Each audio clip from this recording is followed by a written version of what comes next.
I believe it's a little challenging to access this place this evening for various reasons, but I'm very happy to see that we have a good audience assembled here this evening.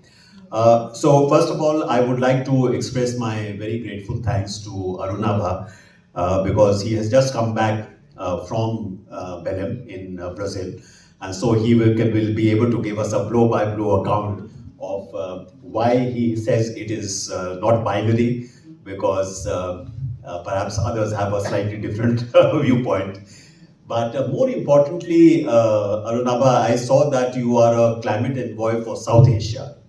And this, I hope, resonates with decision makers here, because I cannot see India being able to deal with the kind of impacts of climate change in our region unless actually we have a regional approach, unless we are able to do regional cooperation. I was recently in Bhutan just a few days ago, and they have done, of course, a wonderful job in terms of preservation of the environment.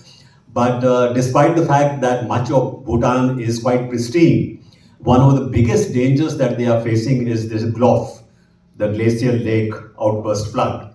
And there are a number of such potential GLOF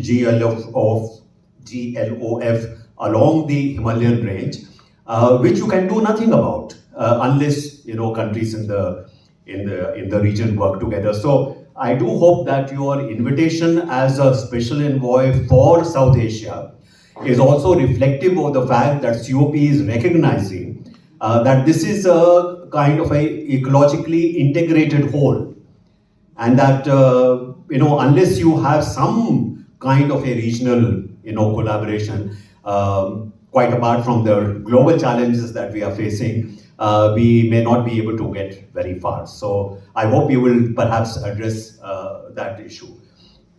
Let me say that I'm a pessimist as far as climate change is concerned.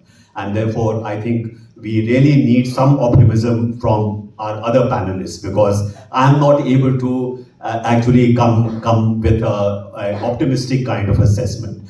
The reason I say that is that I have been associated with climate change since the time the Rio Convention was actually negotiated in 1992. I was present in Rio at the time when this was adopted, and you cannot imagine the sense of optimism, the sense that the world had finally come together across the world. Every country had come together really to first recognize that this was such a major global challenge, and that it had to be dealt with multilaterally and through global collaboration, and on the basis of equitable burden sharing.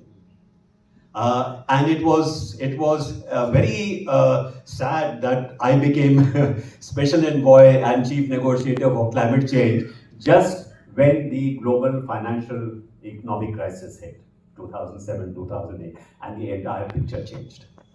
So whatever we started off in 1992, I have been watching and seeing how there has been a process of attrition, where actually the commitments made at Rio progressively have been diluted step by step. At each COP, it has been more declarations, more commitments, but in fact less and less delivery on those commitments.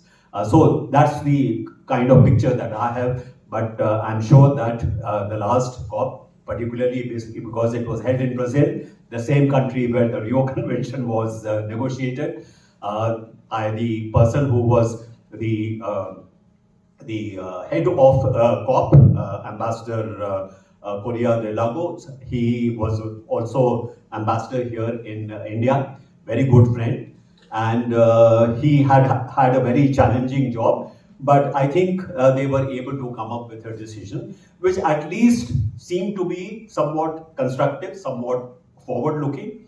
I do hope that that particular aspect, forward-looking aspect, actually comes about.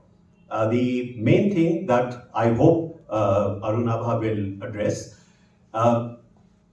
transition from fossil fuels to renewable sources of energy, clean sources of energy is fundamental to dealing with the issue of climate change.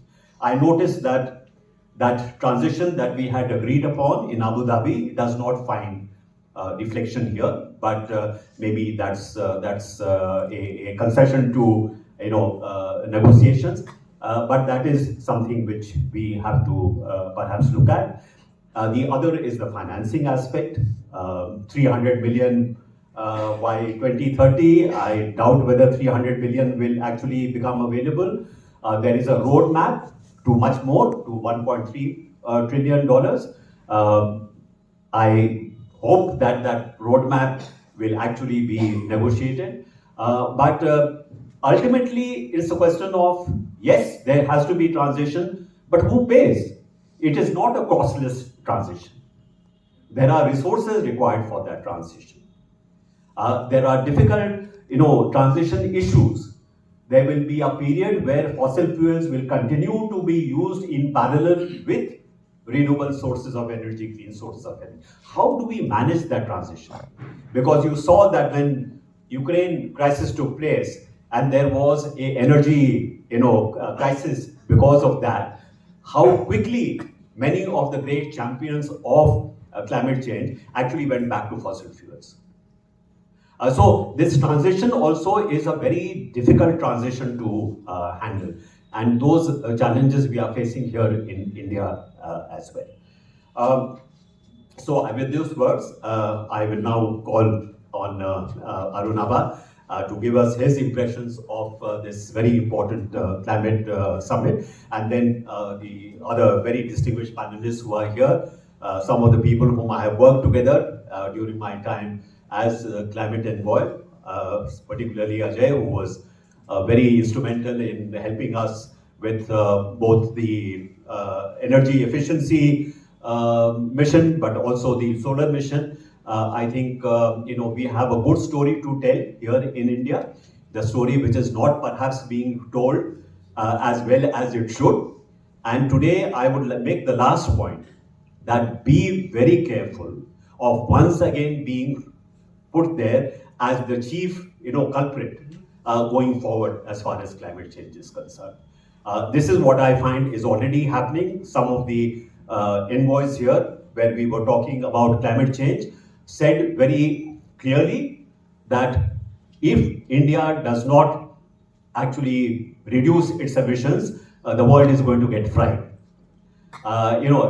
This is the psychological pressure which is being put all the time. The time that I was doing negotiations, it was always India is the naysayer. India is the one which is standing in the way of a global, climate agreement. So I think we have to be also conscious of the fact that there are psychological pressures, political pressures, which will only increase as we go forward, and how we deal with that should be one of the issues that we should look at. Thank you very much for your attention, and Arunabha, you have the floor.